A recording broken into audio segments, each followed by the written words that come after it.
Hello everyone, welcome to Solo Wolf's channel. Britain really is a wonderful country.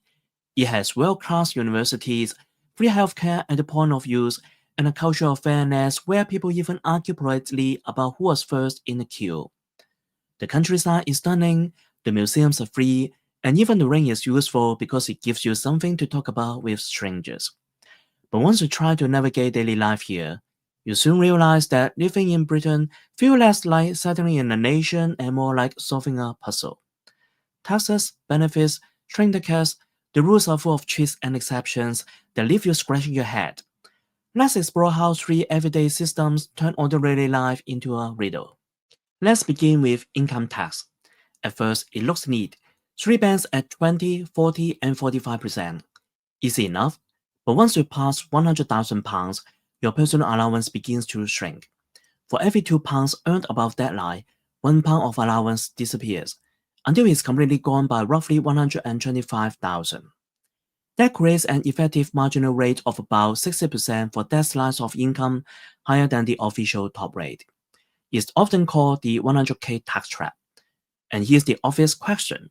If the government wants more from the wealthy, why not simply raise the top rate from 45 to 50 and be honest about it? Instead, those in the middle end up punished more than those above them. Then there is the high-income child benefit charge. All families receive child benefit first, but if one partner earns above 60,000, the taxman claws it back later. Why hand it out in the first place only to demand it back with another form? And because it's based on the higher earner, two parents on 59,000 each keep it all, while a single parent on 61,000 loses out. Fairness clearly wasn't the design priority. And then there is national insurance.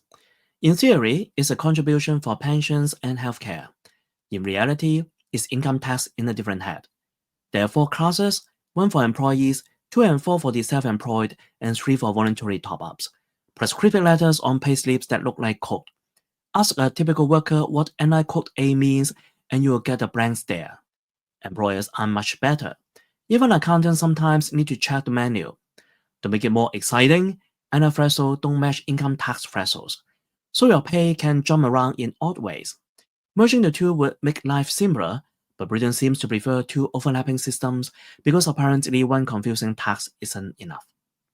VAT, though, is where things really get theatrical. The basic rate is 20%, but the exceptions could feel unlawful.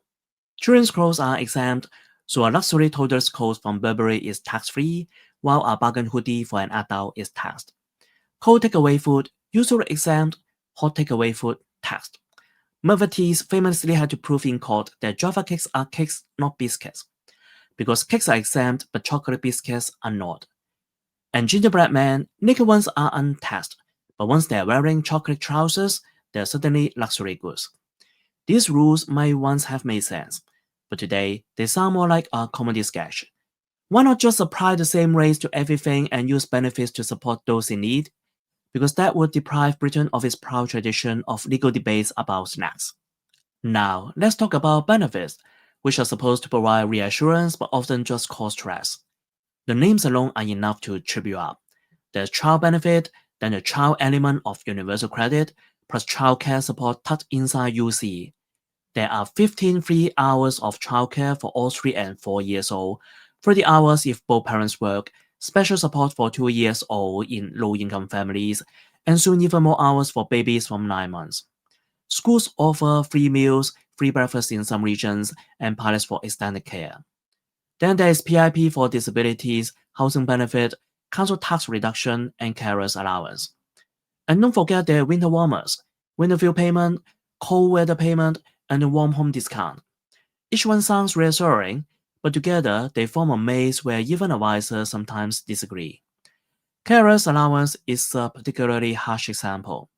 If your earnings creep even a few pounds over the weekly limit, the entire week's allowance is lost. No taper, no warning. Overpayments have built up to more than £250 million, leaving thousands of carers in debt for tiny mistakes. That's not a safety net, that's a tripwire. Finally, let's step onto the railways. Here, three words can ruin your day. Any primitive route. Sounds generous, But in reality, it refers to a giant hidden routing guide, an internal rulebook so complex even staff sometimes disagree on what's allowed. Off-peak tickets don't simply mean not rush hour. They depend on the operator, the station, and even the direction of travel. At 10 a.m., train from London might be off-peak, but the same train in reverse could count as peak. Super off-peak adds even more conditions. Advance tickets tie you to one train, but if it's cancelled, you are left wondering which alternative you are allowed to take. Then there's the puzzle of split tickets. Buying 2 or 3 tickets for one journey can be much cheaper than one through ticket. Perfectly legal, but the system won't calculate it for you. You have to figure it out yourself or pay a private website. The whole experience makes buying a ticket feel less like travel and more like sitting an exam with hidden rules. So that's why living in Britain feels like solving a puzzle. A country that prides itself on fairness and order, yet runs systems that look more like riddles. Taxes that sneak in a 60% trap instead of admitting it.